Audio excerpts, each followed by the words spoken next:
It was probably fair to say that Archbishop Walsh was generally sympathetic to the strikers, and certainly the impact that the strike was having on working class families and on the parts of Dublin that he had responsibility for in terms of his diocese. But he would have also been very concerned, as the church was generally, about the dangers, as they would have seen it, of social radicalism. This is the era where a lot of concern is being expressed about the dangers of socialism, of communism, of the extent to which Ireland could become contaminated with what were regarded as foreign,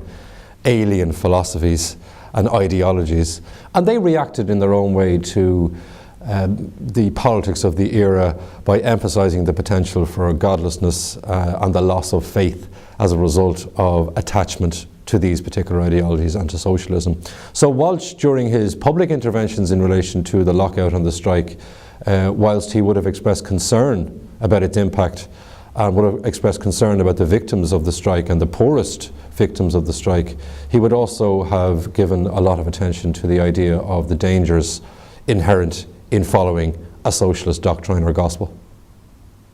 Archbishop Walsh used very strong language in his public intervention over the scheme to bring Dublin kids to England, kids who were victims of the strike and victims of poverty at that time. There was a lot of concern in the church at that time with proselytism and the idea that the faith of these children could be put under threat as a result of their removal to what was often referred to as a pagan cities, pagan English cities, and pagan influences, the godlessness of England, and the idea that there wouldn't be any safeguards in place in order to protect their moral purity and to protect their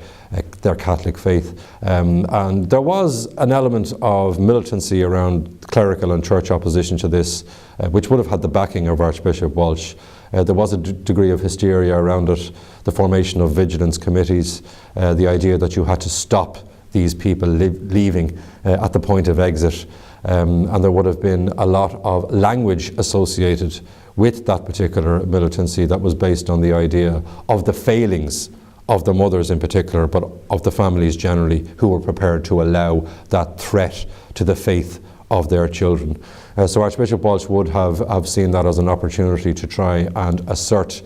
the control and the authority of the church in that regard. And this is part of a wider concern that the church has with narrowing the ground that is available to those who are seeking to react to the strike in provocative and, as they would have seen it, very radical and unacceptable ways. So Walsh was quite trenchant in his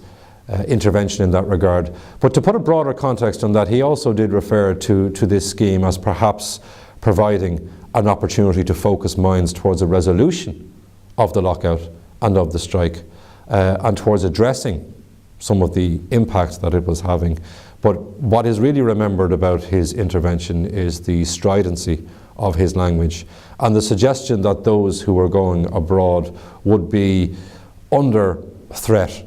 of losing their faith. There was a tendency to generalise about conditions in Ireland and Dublin at that time and use quite emotive language about that. And some people felt that this was an ill-judged intervention on the part of people from outside of the country. So there was that side to it, and Walsh's position would have commanded a lot of support in Dublin and beyond.